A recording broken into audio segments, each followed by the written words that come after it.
Hi everyone. If you are watching live from Australia and Asia, good evening and wow, thank you for staying up late. If you're watching from the US, good morning. My name is Ethel Villafranca and I am a museologist. That is someone who studies museums. I recently completed my PhD at the University of Melbourne, and my research, curated learning, explored teaching strategies of museums that school teachers can adopt in their classroom practice to help students engage with learning on a deeper level. I am also the curator and exhibition manager of the Museum of Chinese Australian History here in Melbourne, Australia. I have been working in museums and libraries since 1998, but whenever I speak to gallery, library, archive, and museum or GLAM practitioners, I always learn something new or find something different from my own experience or studies, and I find that quite exciting. So I thought maybe why not talk to invite other fellow glamours from across the globe so we can talk about the work we do and the various pathways we've taken to get to where we are in the glam world. So these conversations are more about the individuals, but of course, we'll still chat about the institutions that they are part of. If you are not a glamour, this is a perfect opportunity for you to ask us any question that you may have about galleries, libraries, archives, and museums. So drop them in the comment section below. Don't be shy. Remember, there are no silly questions. If you are from a GLAM institution, feel free to share with us what's going on in your neck of the woods. And of course, you're also free to ask us any question. For our fourth episode, we are going all the way to Tampa, Florida, hence the schedule, to have a chat with Sarah Smith. Sarah is an exhibition and collection management professional with over 10 years of experience. She's currently the registrar of the Tampa Museum of Art. Previously, she was the director of collections for university museums at Florida Tech, where she oversaw the collections of Ruth Funk Center for Textile Arts and the Fusaner Art Museum. She also spent time working at the Harn Museum of Art at the University of Florida in the Registration and Asian Art Department. Sarah earned her master's in museum studies and the Bachelor of Arts in art history from the University of Florida. And this is how I know Sarah. We both completed our master's in museum studies at UF.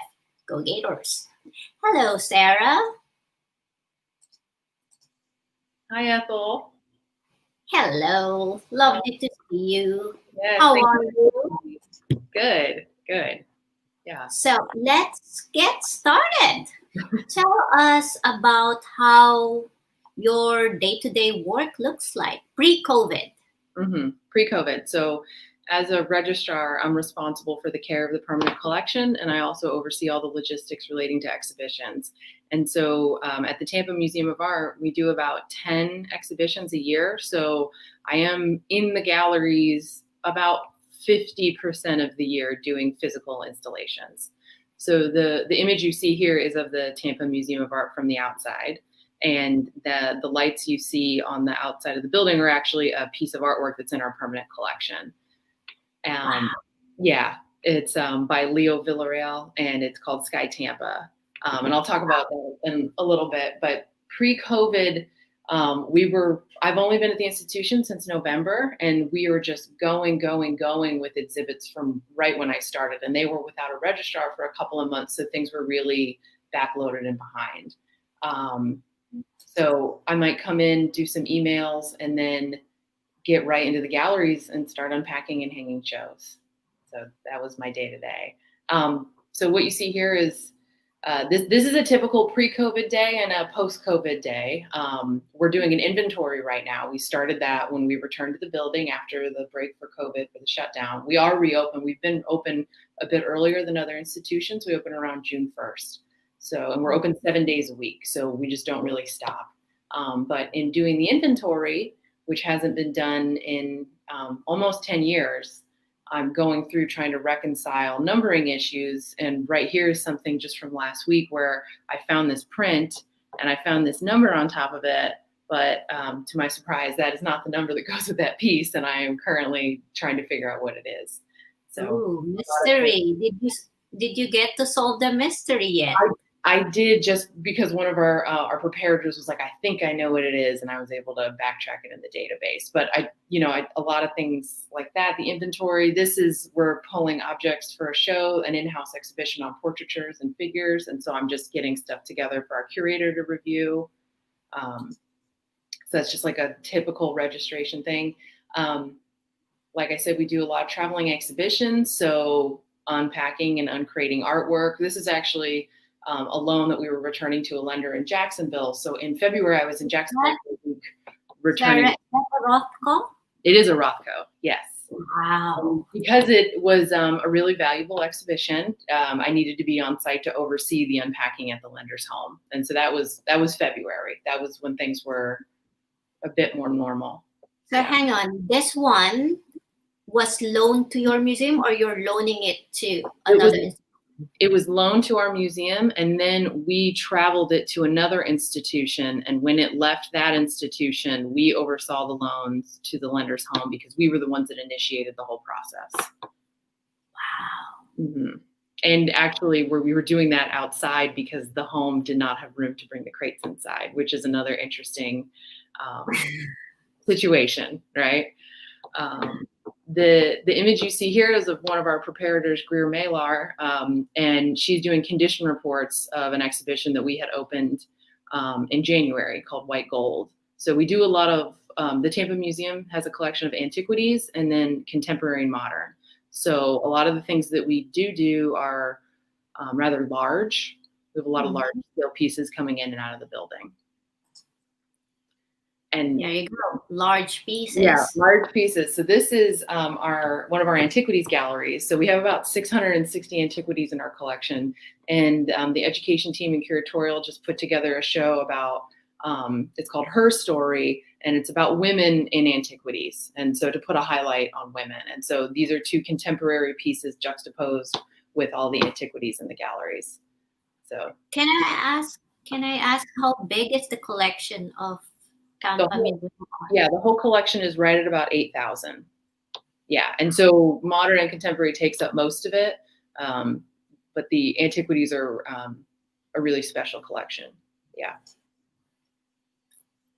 And so that's a picture of us basically hoisting up the torso of the large piece that you just saw in the last photo. And so this is indicative of a lot of the things that we need to do is figure out how to move large objects throughout the building using the equipment that we have, and kind of troubleshooting as we go. Because this piece is interesting. It's a Patricia Cronin piece called Aphrodite Reimagined, and it's made of cold cast resin and then marble. And so when the piece is actually put together, all the pins are sealed with putty. And so every time you take it apart, you also have to break it apart, like with an actual chisel, and then be able to put it back together and putty it. So we actually have to bring someone special on site to do some of that with us. Oh, so it's not you breaking it apart and putting it together.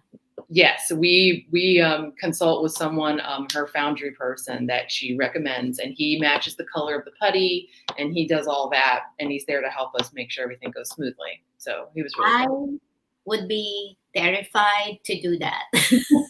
Well, that's part of being a registrar, is that you have to troubleshoot a lot of interesting things like that. And this is a picture that was post reopening for COVID. So you can see our chief preparator, he's got a face shield on, goggles. The foundry guy has a mask on. So that's what returning to work looks a little bit more like, is dealing with health and safety while also working in close proximity to each other. And it can sometimes be tricky going back to work during COVID, but we'll talk about that a little bit more. I also wanted to comment on I'm not entirely sure what the equipment is called, because when I was working at the university galleries at UF, we used to call that equipment a cherry picker, because it goes, I don't know why, but that's how it goes. Not my favorite equipment, to be quite honest. Yeah, we use that equipment for not only daily maintenance to change all the light bulbs in the galleries, but we also end up using it for a lot of artwork movement, such as this. And that piece, we have an outdoor terrace, and it can be outside and inside. And so the lift can go on the terrace outside too. So we use that equipment every day, essentially. Wow. And this one is how you're putting it together. Yeah, and there was a lot of discussion to get to that point to lift it up, because it really has to line up straight and go down to have a good, clean connection. And then as soon as it goes on, we put the pins in to make it sure that it's stable. So, wow. Yeah. I have a lot of questions, but and that's just one piece in the show. So, every piece requires a different approach. But like here is something more simple, is that, we were packing these bottles to be returned. They were Haitian voodoo flag bottles that we were returning to a lender in town. And it's just to show that since I'm responsible for all the shipping and packing and the oversight of that, before we seal up every box, I take a photo for documentation purposes, just in case something happened, because I also maintain our insurance policy and any claims or events that we may have. So this is just like, it goes from large scale to small scale. So every day is definitely different in the role of a registrar, I would say. Yeah. And then this is, we were laying out objects for a case that we were going to install, and I need to be able to keep track of which objects we're swapping in and out, because some of those pieces are actually paper, some of them are plaster and ceramics. And, part of being a registrar is the preservation of objects. So it's my job to make sure that we put objects on display for a certain period of time if they're light sensitive. So this was us figuring out our swaps. But that's another thing that we do, is just plan the exhibition, the movements, when we're going to change things out, what's sensitive, and that's part of my job. And this one. So these are our two preparators, and like I said, we have a sculpture terrace, and we put a lot of outdoor sculpture. So anything that can go on that terrace must be able to withstand the temperature and humidity. Yeah. These are metal, and so we have to wax them monthly to prevent them from corroding. So our prep team, along with our chief preparator and I, we go out there monthly, and we first wet wipe it, then we dry wipe it, then we paint a wax on it on a monthly schedule. How do you have an estimate of how many percentage of your collection, the 8,000, are currently on exhibit? You would think I should be able to tell you that number, but I can't right now. It would be a very small percentage. And right now in our building, we have 3 traveling exhibitions. So only 3 of our galleries are filled with permanent collection items. And I would say, if I'm just throwing a number out there, it's probably close to about 300 objects that are from the permanent collection on display now. In the museum, or including the traveling exhibitions? In the not including the traveling exhibitions, just our permanent collection objects. If we were going to count the traveling exhibition objects, our photography show has like 101 pieces on display. And then we have 2 Frank Stella exhibitions, which those actually only total up to about 30, 35 pieces, because they're a bit larger. Yeah. So almost close to 500. That's a lot to. Close. That might be padded a little bit. Yeah. So that's all right. We probably have, I don't know, less than 100 in on exhibit right now from our more than 8,000 objects that is part of our collection. Mm-hmm. So you have more on view. Yeah.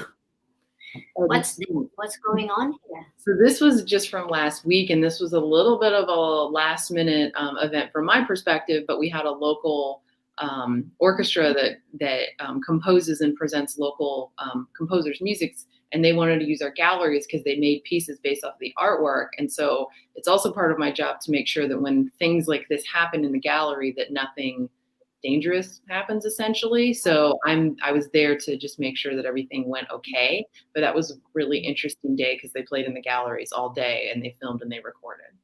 So in my last museum job at the Lopez Museum and Library, because we were sort of neighbors to the Orchestra of the Filipino Youth, we tend to invite smaller parts of the orchestra, or have we had a full orchestra? I can't remember. Probably not. They probably won't fit. Quartet and strings to be in the gallery. That's interesting. It adds a different dimension to Mhm. the museum because it's visual, and then you have music, live music. It really is something different. And also, I remember one of the more unusual thing that we did before was have a fashion show in the museum galleries, and our gallery does not look like this. They're not huge. Mhm. So our catwalk, I remember our collections manager had to inspect because they had to have lights, there are people walking around. So he had to be on his tippy toes Mhm. checking every little single thing. But that was interesting. It's Mhm. another, aspect of unusual, non-traditional way of using galleries. Mhm. Yeah. I think this one's Oh, the video that my internet kind of is slow. I don't know why, but let's move to this next yeah. one. Well, and so this is a picture of a piece that's currently on loan and in display in the museum. I just wanted to show it because of the sheer size of it. And then, Oh, hmm?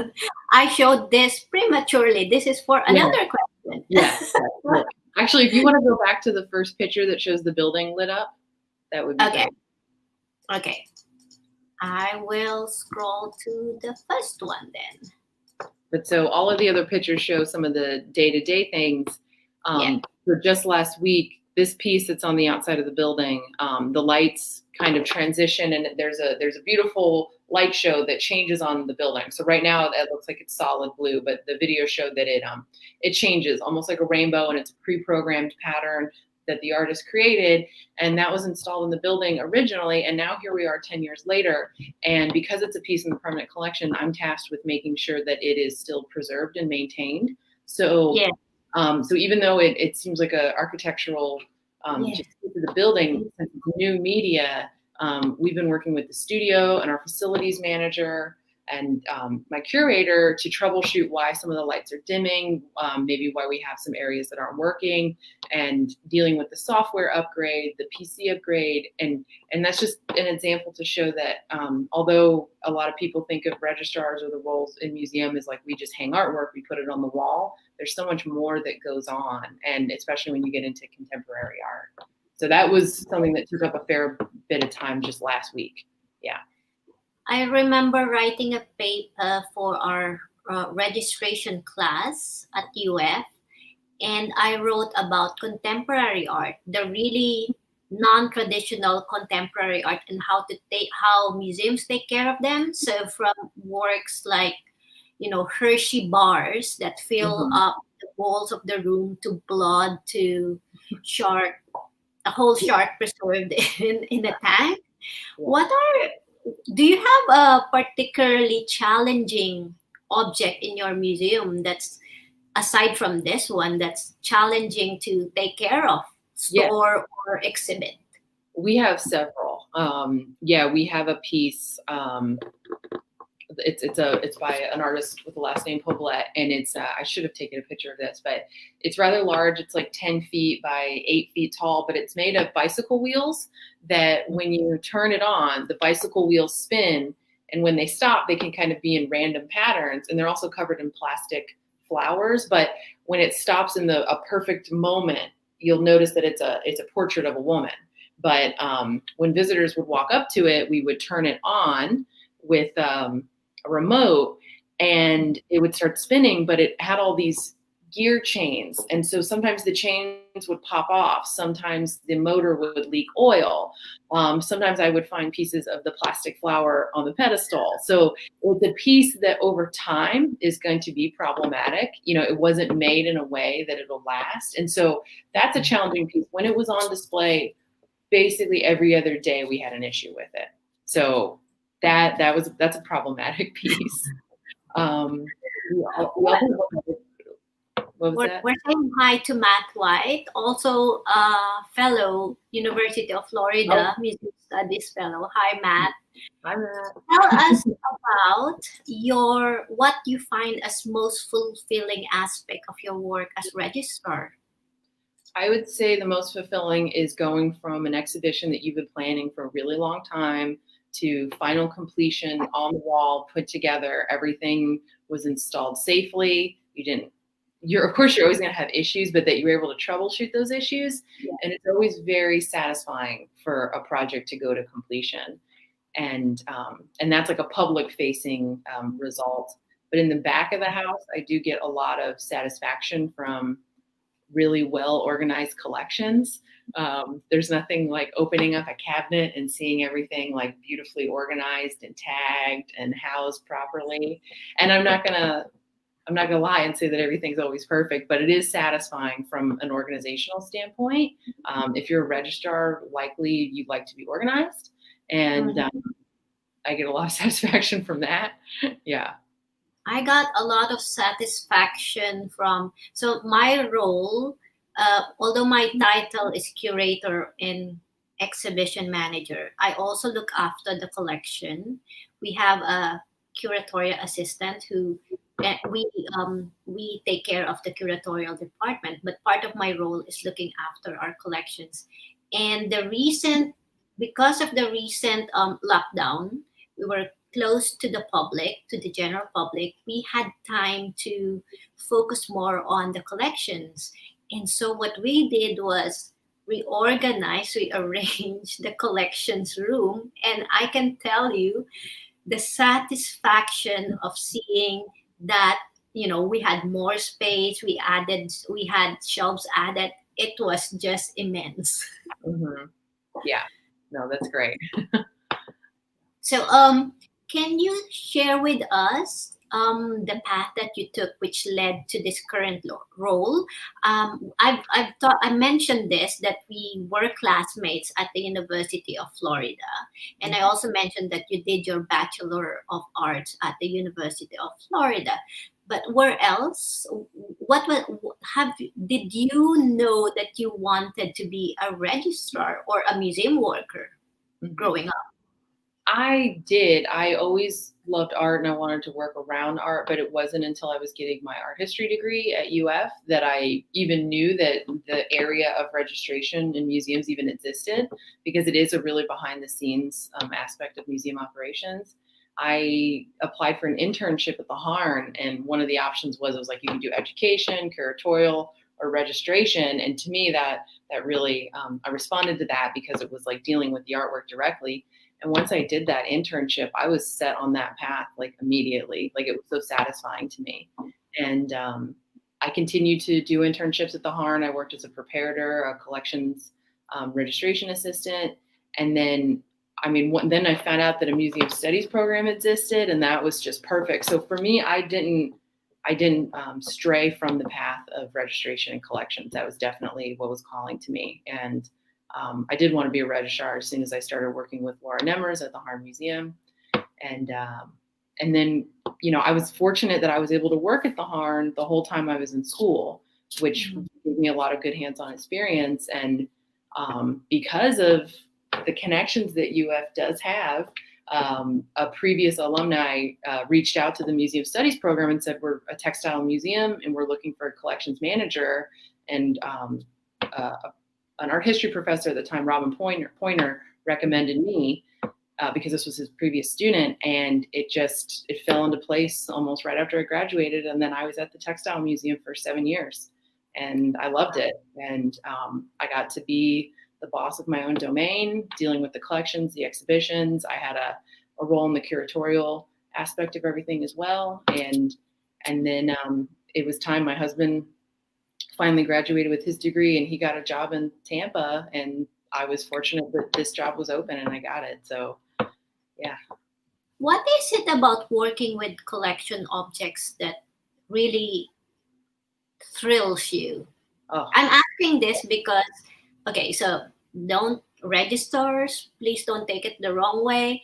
When I never thought I would enjoy working with the collection because I'm quite um, an extrovert, right? An extrovert. Mhm. So the museum studies program, luckily, the museum studies program of UF gave us a good overview of the different aspects of museum work. And of all the four core subjects, I never thought that I would be working in collections care at Mhm. all. Because I thought, oh, I want to be talking to people. Objects don't talk back to me. But now Mhm. I'm quite enjoying it. What do you enjoy about working with objects? I enjoy, and I always have the ability that I'm the one that gets to touch the objects. That was always I will say that's always been a driving factor of, I would go to museums and just think, I wish I could touch that, right? And so as registrars, we don't touch anything unnecessarily, but we move the art objects. Like I've been able to hang a Monet before. Like that was very exciting to me when I worked at the Harm Museum. And I really love being able to look at objects in a really intimate setting. For basically a year at the Harm Museum, I condition reported the entire collection, the entire Asian art collection. And so I would sit in a room with all these wonderful like treasures in front of me and get to look at them in such detail. And to me, that was just such a treat. Like, and although I like socializing and I give presentations and things like that, I love back of the house of museum operations. I love the logistics of how you make something happen. And also, I'm a safety oriented person, and a lot of registrars, you have a role in your risk management, your disaster plan, and I take a lot of satisfaction from making sure that everything is okay. So, yeah. Wow. What do non-museum people that are not or people who are not familiar with, the role of Mhm. a registrar and collections care, what do they find most surprising about the work that you do?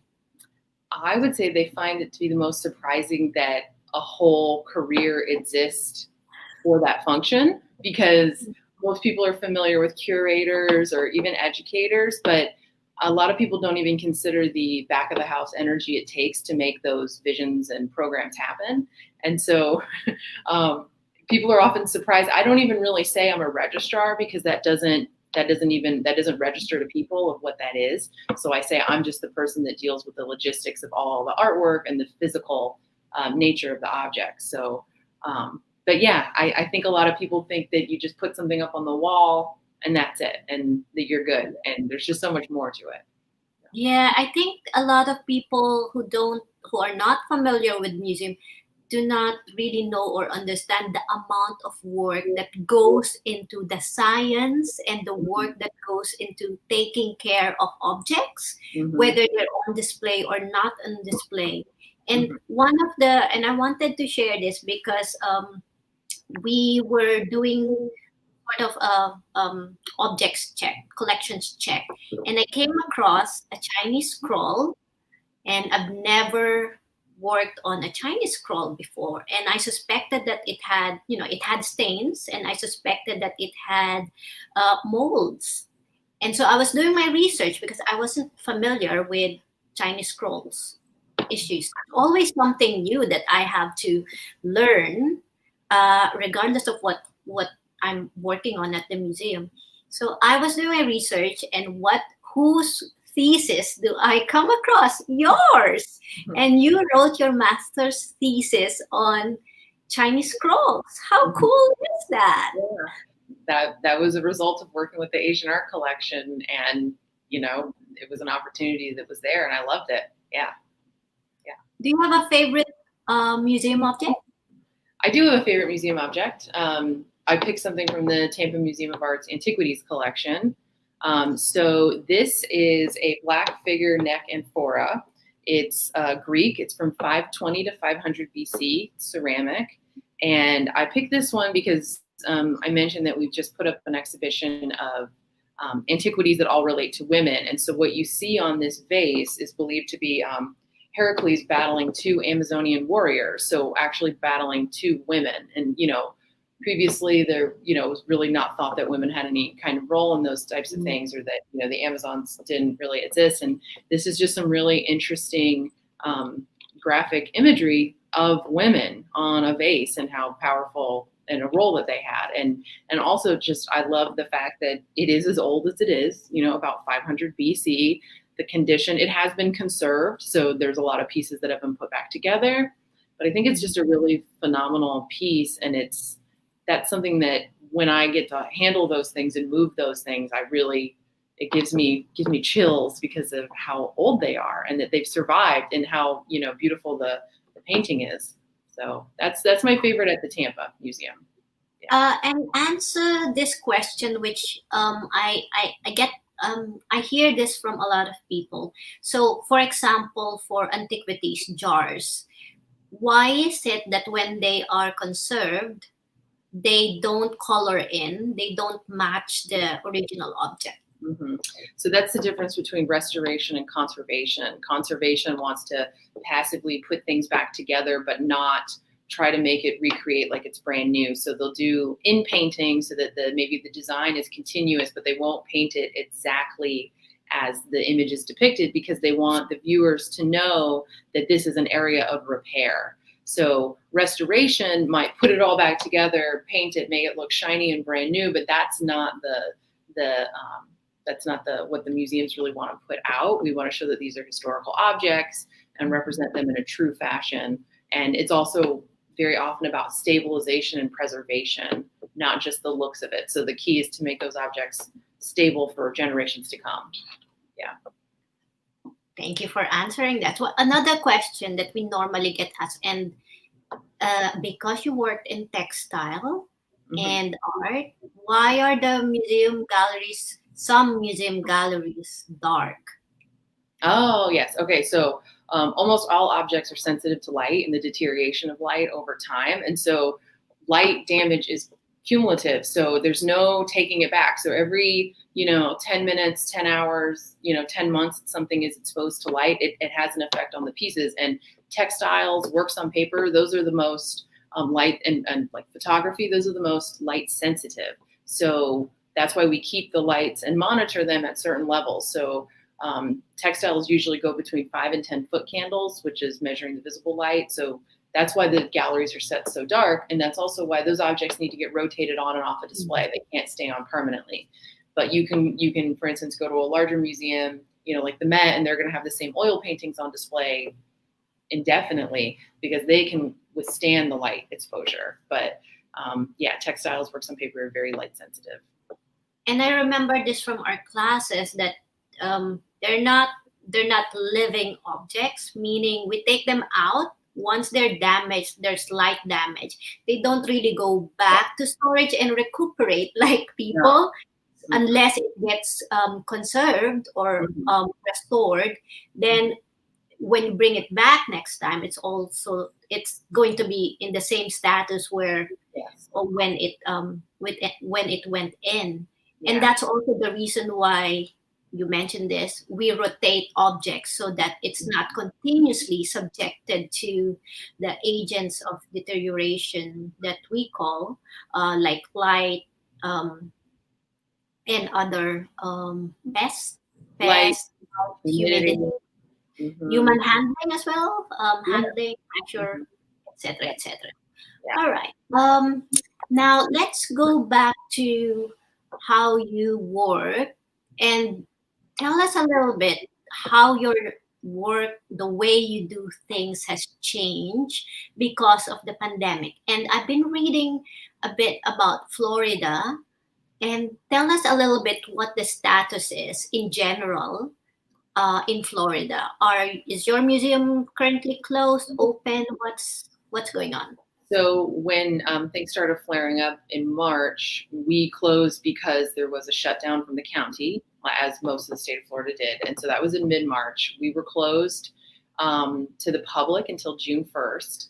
The curatorial staff came back in mid-May. So I was back on site in the middle of May. And we were installing exhibitions. And so we don't quite represent most of the other regional museums.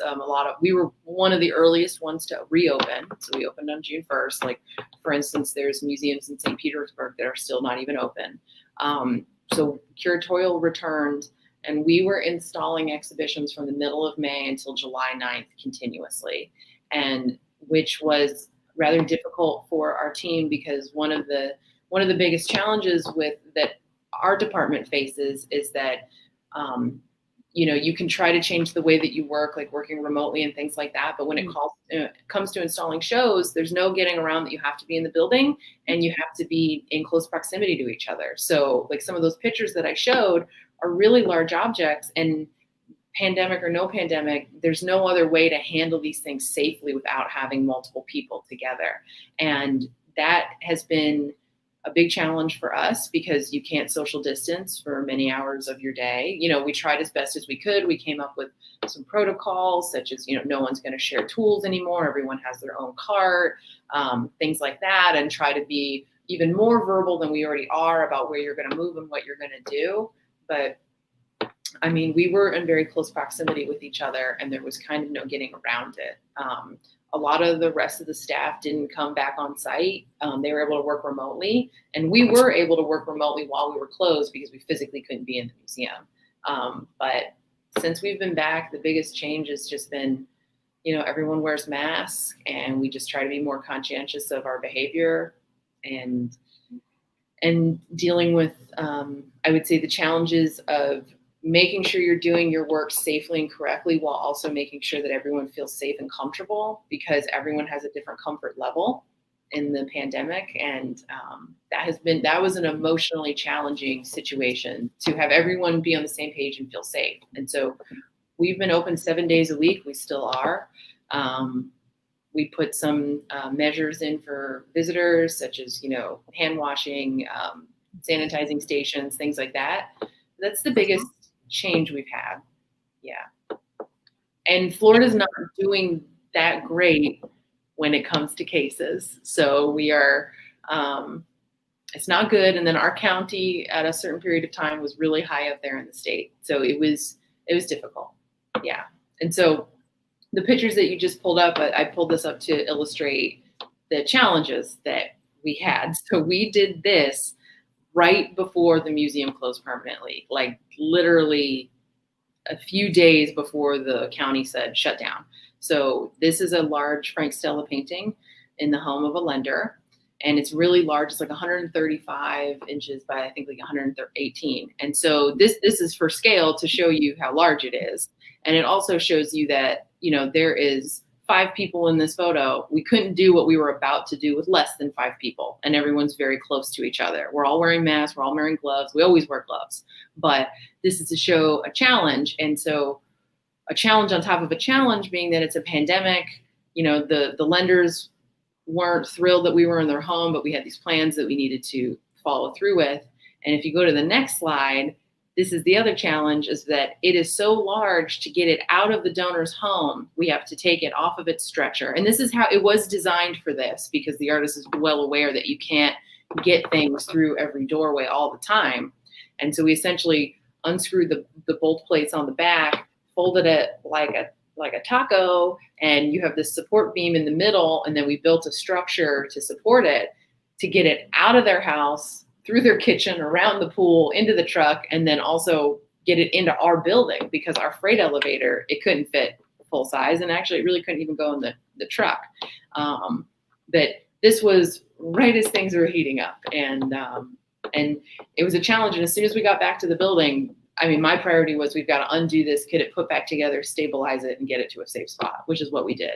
And in just about another month, we're going to do it all over again. Take it off the wall, fold it, and bring it back and put it on another wall. So, wow.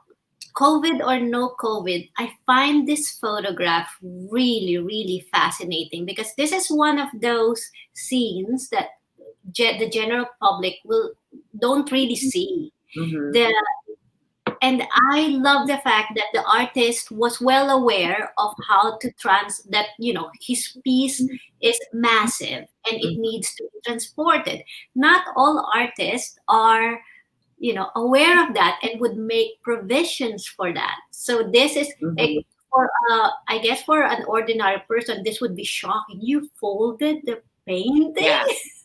I mean, even me as a registrar, this was a very nerve-wracking day, because even if it was intended for this to be the way it happened, which it really was, something could still always go wrong. I mean, this piece is I believe this piece was created in the 80s, so it's got a bit of wear and tear, and you know the materials, how they react over time. So this was a very tense day for us, and How the whole. long did that take to? How long did it take to take it down, pack it up? I think we got to their house at around 9 a.m. and I think we had it on our wall. Well, we had it put back together in our building by about 2. So, you know, all of this needs to happen from start to finish in one day. So we did hang it on the wall later that day. So it was a full day devoted to this one piece. And it was a really important piece for the show. So, yeah. And then I personally had to do a fair amount of planning a lot earlier to make this happen, to coordinate with the art handlers. You know, they brought some of the equipment. We needed everyone to be on the same page about every step of the process. So And that's also one of the things that we were always reminded of, is that if you're going to move an object, you have to have the plan. And even if it's a small object, you can't just wing it. You have to have the plan from the moment. You have to plan out the moment you pick it up until it lands or it gets to to its destination. You have to have it mapped out. Yeah, absolutely. And that's a big part of what a registrar does, is know all the movements, when you're going to do them, how you're going to handle it, and how you're going to hang it or store it. And so, because it is part of my job to make sure that we don't say, yes, we'll take this, we'll receive it, and then it gets to the building and you can't either get it in or you can't get it upstairs. Like that's a nightmare, right? So, and I will say this barely fit, even as is, in our freight elevator. It was like just within a couple of inches to get the door closed. So this is like our maximum size. Yeah. I remember in the first museum I worked for, so we moved buildings because we were going to build a new building. So we moved to two temporary sites, and one of the sites was a mall. And so we had dioramas, and the dioramas do not fit in any of the doors or loading bays of the mall. So they had to be brought in with the crane. And I didn't see this because I was away during this time, but my colleagues told me about this. They had to lift it on a crane and bring it in through a window, a massive window of that side of the building of the mall where the museum was. So it's just planning for all those. It's just there's really I it's nerve wracking. I'm hanging scrolls at the current museum. I get nervous. I could just imagine handling objects like this. It's just wow. It is, and we do outdoor sculpture, and we have that terrace, and occasionally some of the pieces will have to be craned into the terrace because we can't get them through the regular doorways. So, yeah. So aside from social distancing and being safe during the pandemic, are there other challenges that you face in your role? Because now you're working from home, right? Well, no, so right now I'm home right now. I'm going to go back in when we're done with this. I'm lucky if I can get about 2 days a week working remote. We tried to come up with a schedule, but since so much of our job is physically bound to the collection, no. So other than the period where we were distinctly shut down by the county, I work from home, but otherwise I do it when I can, but it's just really not always possible. Like we're doing the inventory. That's a very physical project. It's a challenge feeling entirely comfortable all the time in settings that you're in. Our attendance has not been really high, so our galleries aren't packed with people or anything like that. A lot of our events have been canceled. Rentals have been canceled and rescheduled. And I think the big challenge is just making people feel safe and comfortable, and finding ways to do the work that you usually did, but in new ways. And considering before, all right, we always would have done something very rigidly before. Now we think about how can we be more flexible with how we get the same goal done.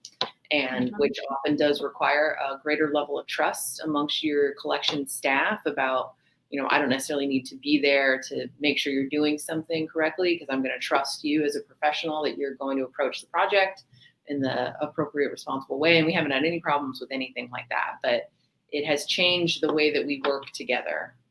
I'll say that. Is your collections database web based, or is it in the museum server? So in the museum servers, yeah. And not all staff was able to even get remote login capabilities. I was able to get one of our preparators, because she does a lot of database reconciliation with me. So her and I can access it from home.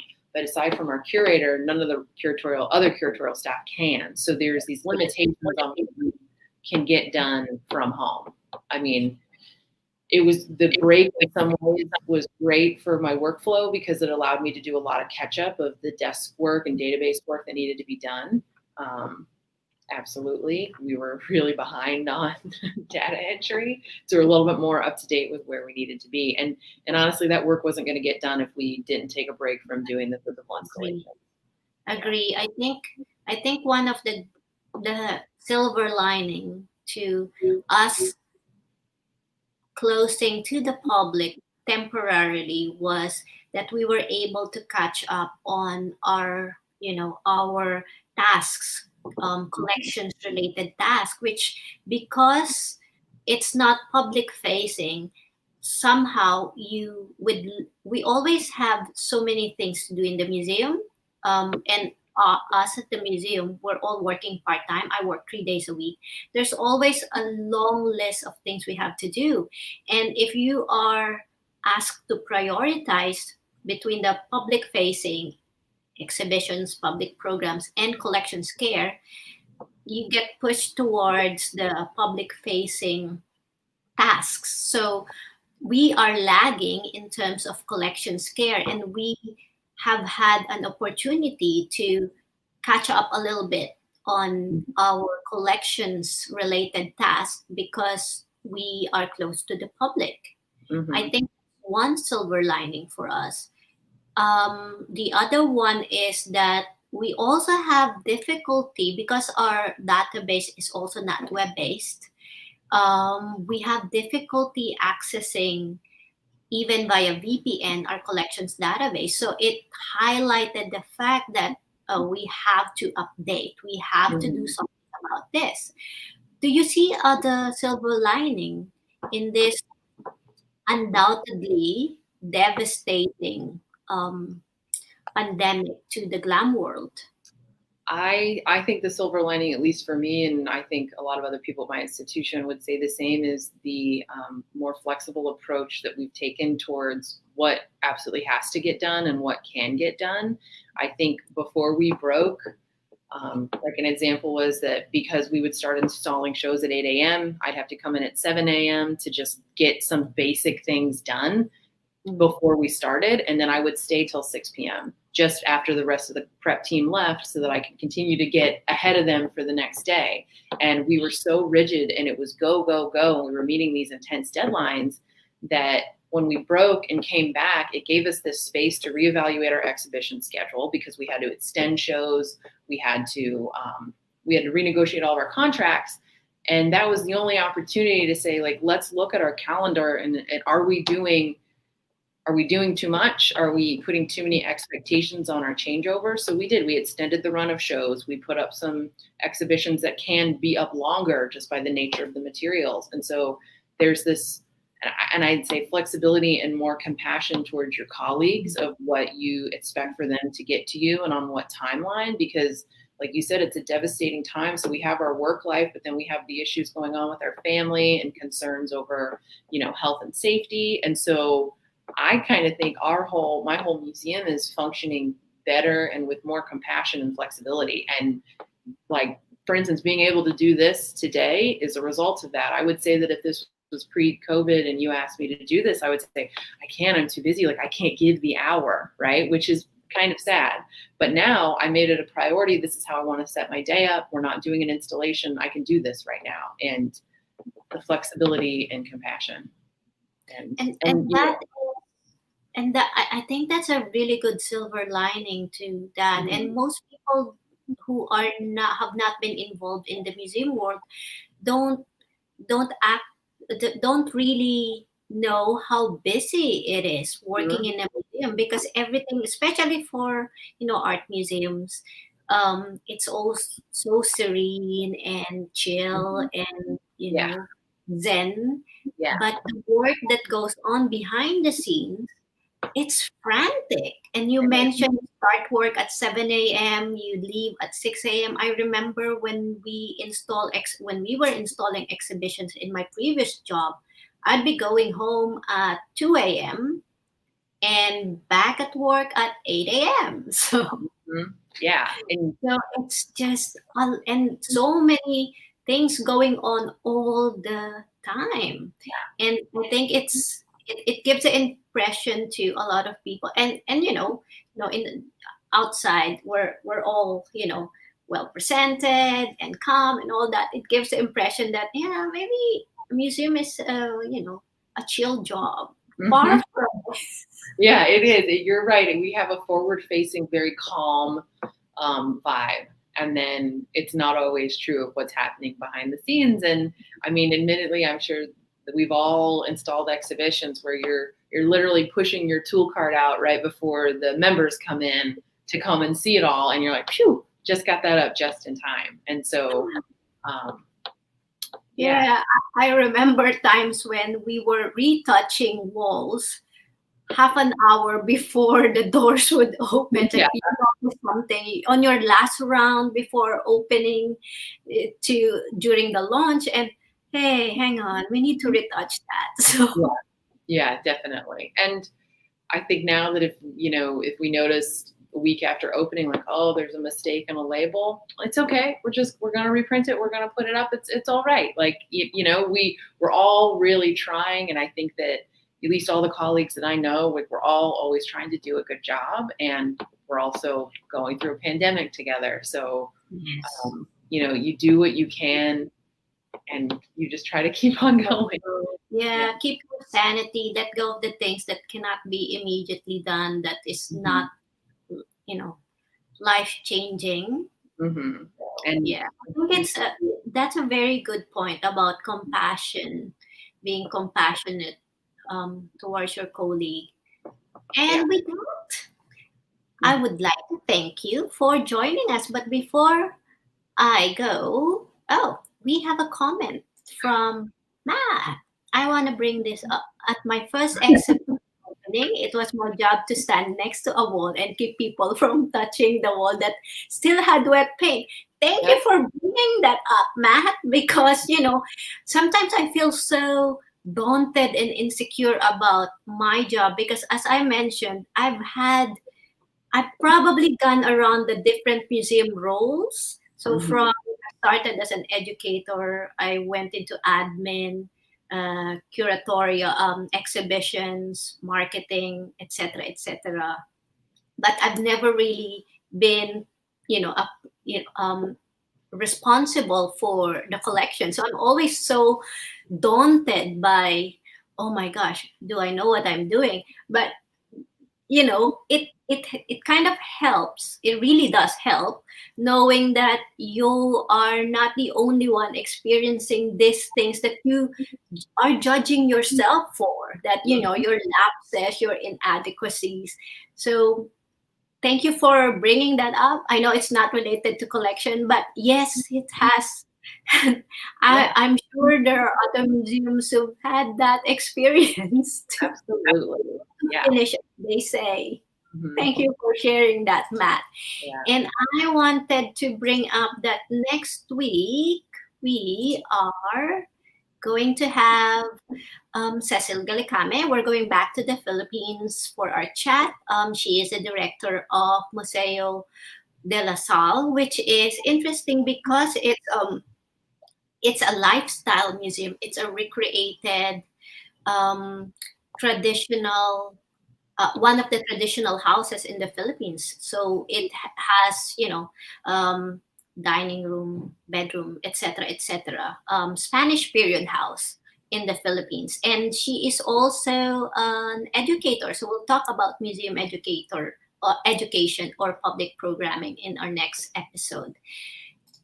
And so with that, I wanted to thank everyone who woke up early or stayed up late to listen to us, to Sarah and I sort of reminisce about our museum studies past. And Sarah, thank you so much for generously sharing with us your views, your expertise, your experience, and most importantly, for taking the time to actually talk to us Oh, and carve out some an hour or so from your very busy schedule.